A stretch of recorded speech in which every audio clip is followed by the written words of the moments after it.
안녕하세요, 부자아빠입니다. 비트코인이 계속 박스권에서 답답한 움직임을 보여주고 있는데요. 그러다 보니 상승을 하긴 하는 거야? 라는 의문이 들 수 있습니다. 그래서 진짜 상승을 하긴 하는지에 대해 트럼프와 일론 머스크 인터뷰, 그리고 해리스 타운홀 이야기와 경기 침체 관련해서 다루고, 뒷부분의 온체인 데이터를 통해서 앞으로의 비트코인 방향에 대해 이야기해 보겠습니다. 그럼 시작합니다.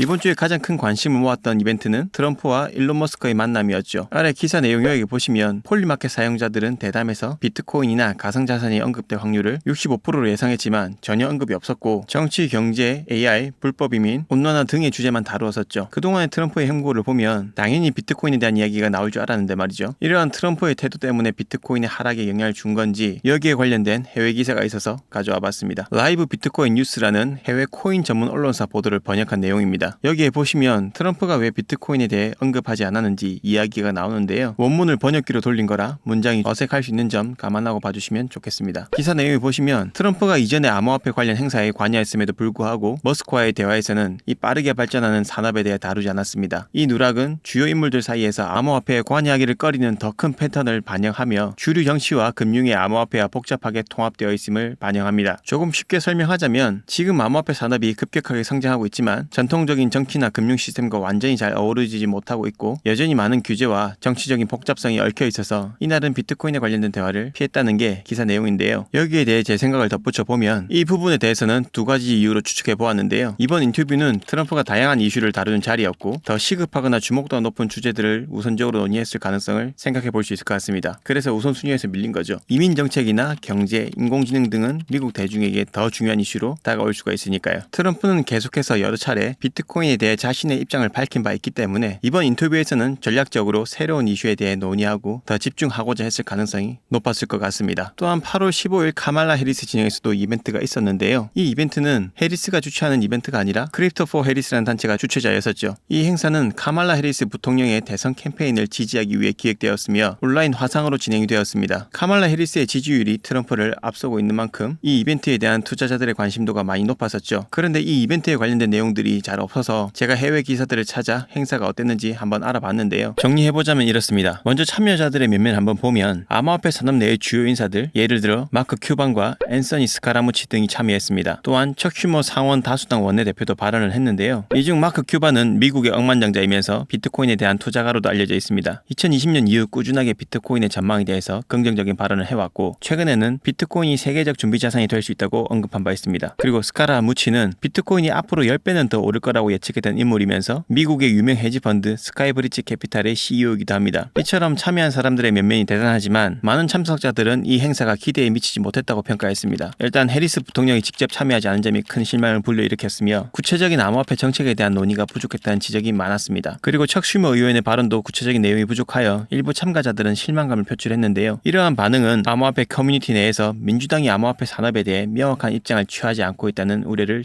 증폭시켰습니다. 특히 이번 행사에서 비트코인에 대한 언급이 거의 없었던 점도 비판의 대상이 되었습니다. 그래서 이 이벤트는 전반적으로 암호화폐 지지자들 사이에서 더 많은 구체적인 행동을 요구하는 목소리를 높이는 계기가 되었습니다. 제가 이전 영상 마지막에 트럼프와 해리스가 뭐라고 하던 결국은 비트코인은 갈 길을 갈 거다라는 말씀을 드렸었는데요. 최근 텍사스 블록체인 협의회에서 한 연설에 테드 크루즈 미국 상원 의원은 비트코인 채굴을 텍사스의 전력망 인프라를 위한 에너지 안전망이라고 언급하면서 비트코인에 대해 긍정적인 발언을 했었는데요. 간단히 말해 비트코인 채굴이 텍사스주의 에너지 안전에 중요한 역할을 한다고 보고 있다는 겁니다. 이 내용을 이해하시려면 텍사스주가 미국에서 차지하는 위치와 텍사스주의 에너지 수급 구조에 대해 아셔야 되는데요. 텍사스주는 미국에서 매우 중요한 역할을 합니다. 경제적으로는 미국 내에서 두 번째로 큰 경제 규모를 자랑하며 에너지, 농업, 기술, 제조업 등 다양한 산업이 발전해 있습니다. 특히 텍사스는 미국에서 가장 큰 원유 및 천연가스 생산주로 에너지 부문에서 중요한 위치를 차지하고 있습니다. 그리고 인구 측면에서도 캘리포니아에 이어 두 번째로 많으며 정치적으로도 중요한 스윙 스테이트로 간주되어서 대선 등에 큰 영향력을 행사합니다. 텍사스주의 에너지 수급 구조는 미국에서 좀 독특한 편입니다. 미국의 대부분 지역과는 달리 독립된 전력망을 운영하는데요. 이는 연방 규제에서 벗어나는 장점이 있지만 외부에서 전력을 끌어오는 것이 어렵다는 단점이 있습니다. 텍사스는 넓은 평야와 강한 바람 덕분에 풍력과 태양광 같은 재생에너지 생산이 크게 늘었지만 이 에너지들은 날씨에 따라 변동성이 큽니다. 그리고 텍사스는 극단적인 기후 조건, 예를 들어서 혹독한 여름 더위나 겨울 폭풍으로 인해서 전력수요가 급증하는 경우가 있습니다. 이로 인해 에너지 공급이 불안정해질 수 있는데요. 이 부분을 해결하기 위해서 텍사스 텍사스주는 에너지 저장 시스템 ESS를 개발하고 있고 풍부한 자연가스로 가스 발전소를 유지하고 있으며 스마트 그리드 기술을 도입해서 전력망을 더욱 효율적으로 운영하고 있습니다. 그리고 재생에너지 외에도 원자력 등 혼합해서 사용함으로써 전력 공급의 안정성을 유지하려는 노력이 계속되고 있습니다. 그러다 보니 텍사스주는 다른 지역보다 전기료가 많이 저렴한데요. 이러한 이유로 텍사스주에는 많은 채굴 기업들 역시 존재합니다. 그리고 비트코인 채굴 시 잡아먹는 전력량이 상당하기 때문에 만약에 전력량이 부족해지는 상황이 발생하면 채굴 작업을 중단하거나 줄여서 그동안 사용하던 전력을 다른 필수적인 용도로 전환할 수 있습니다. 그렇게 되면 다른 곳의 전력 부족 문제를 또 해결할 수 있게 되는 거죠. 그러면 이런 의문이 들 수 있습니다. 애초에 비트코인 채굴을 안 하면 되는 거 아니야? 물론 그렇게 하면 단순히 전력 문제는 해결되겠지만 비트코인 채굴 산업을 통해서 텍사스주가 얻는 부수적인 효과들이 많아 단순히 채굴을 금지하는 것이 꼭 좋은 해결책이라고 볼 수 없습니다. 왜냐하면 텍사스에서는 전력 생산과 소비의 변동이 크기 때문에 비트코인 채굴 업체가 평상시에 잉여 전력을 소비하고 전력 부족 시에는 채굴을 멈춰 전력을 돌리는 방식으로 에너지 관리의 유연성을 제공하는 것입니다. 즉 비트코인 채굴 업체들은 일종의 유동적인 전력 소비자 역할을 하는 거죠. 전력이 넘쳐나는 시기에는 채굴을 진행하고 전력이 부족할 때는 채굴을 중단함으로써 다른 필수적인 전력 수요를 충족시킬 수 있는 것입니다. 그렇게 되면 텍사스 전력망의 안정성에 기여를 할 수 있게 되는 거죠. 그래서 테드 크루즈가 비트코인을 지지한다고 하는 것입니다. 트럼프랑 해리스의 지지율이 서로 오르던 내리던 상관없이 비트코인의 지지율은 계속해서 올라가고 있다고 볼 수 있겠죠. 또한 테더사는 캠과 파트너십을 통해 중동의 시장 유입을 늘리기 위한 노력을 하고 있는데요. 기사 내용 상단에 보시면 테드의 스테이블 코인인 USDT를 캠 플랫폼에 도입하여 중동에서 디지털 통화의 광범위한 채택을 촉진하는 것을 목표로 합니다. 라고 되어 있습니다. 여기서 캠 플랫폼은 주로 중동과 북아프리카 지역을 대상으로 하는 금융관리 및 송금 앱입니다. 한국의 토스 앱을 생각하시면 될 것 같은데요. 캠을 통해 USDT를 구매할 수 있게 되면 더 많은 중동 사람들이 코인 투자에 좀 더 쉽게 접근할 수 있는 경로를 제공하게 되고 시장에 더 많은 자금이 유입되게 만들 수 있는 거죠. 이렇게 좋은 소식들이 계속해서 들려오고 있지만 비트코인의 가격이 시원하게 회복을 해주고 있지 않아서 제 이야기가 와닿지 않으실 수도 있습니다. 제가 운영하고 있는 커뮤니티에서도 큰 돈을 투자해 놓으시곤 계속 비트가 힘을 못 쓰니까 이러다가 경기 침체가 오면 큰일 나는 거 아니냐며 걱정하시는 분이 있으셨습니다. 지난주 큰 하락의 중요 키워드 중 하나가 경기 침체였던 만큼 침체가 과연 올지 한번 짚어보겠습니다. 경기 침체에 대한 이야기를 하기 전에 이거 한번 보고 가실게요. 제 실시간 구독자 창인데요. 여러분이 구독을 눌러주실 때마다 제가 여러분들께 드리는 정보의 질이 더 좋아집니다. 이번 달에 4,000명 될 수 있도록 한 번씩 눌러주시면 감사하겠습니다.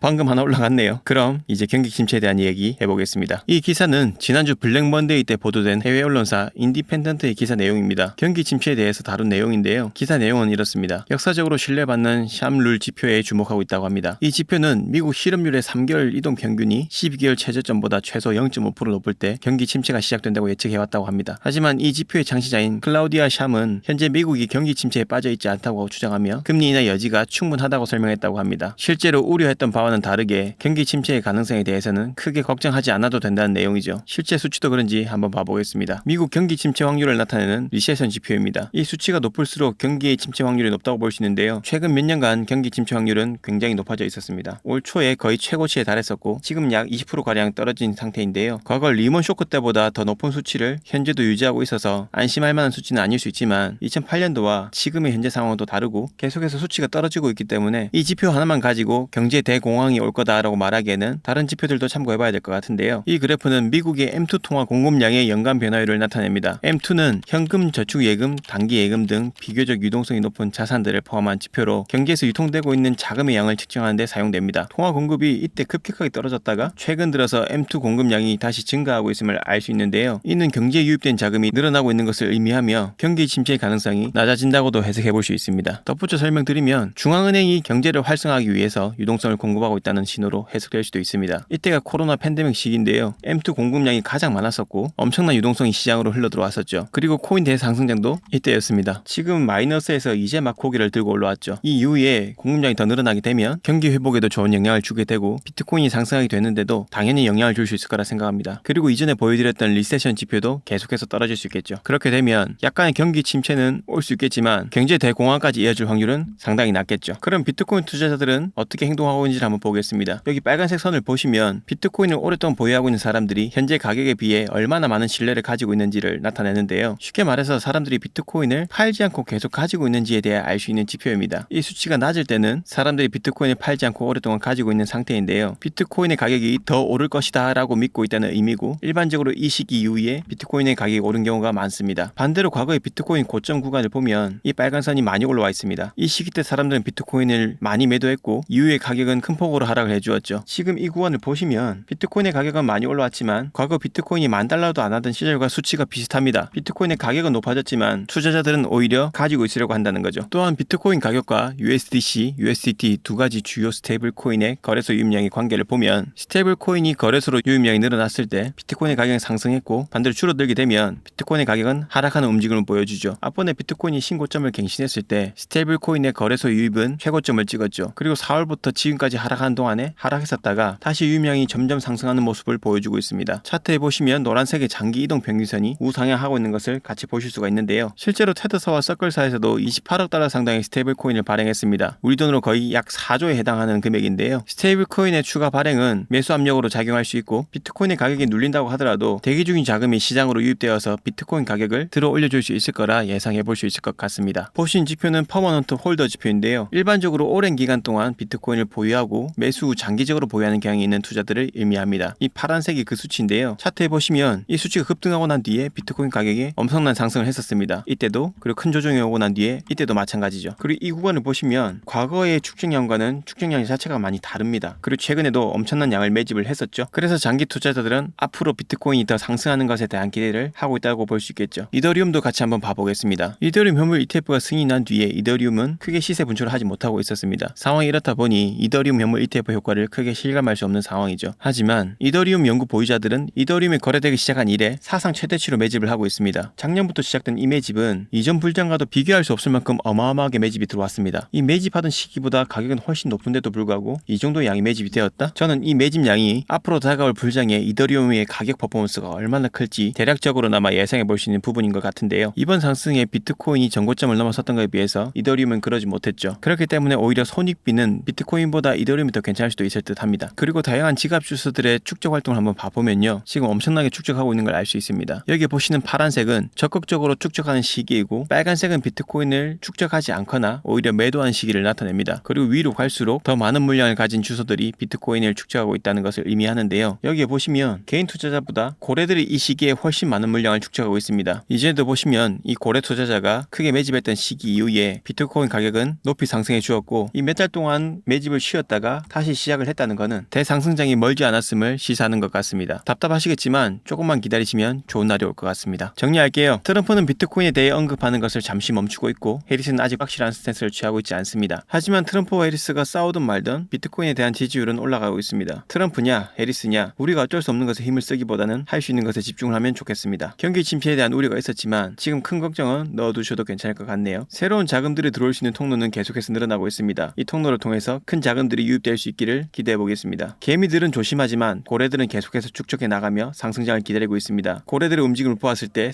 상승장까지는 얼마 남지 않은 것 같습니다. 세계적인 투자가 하워드 막스는 이런 말을 했습니다. 손실을 줄이려는 노력이 무리하게 좋은 수익을 올리려는 노력보다 훨씬 중요하다. 소중한 돈 잘 지키셔서 큰 수익 내셨으면 좋겠습니다. 감사합니다.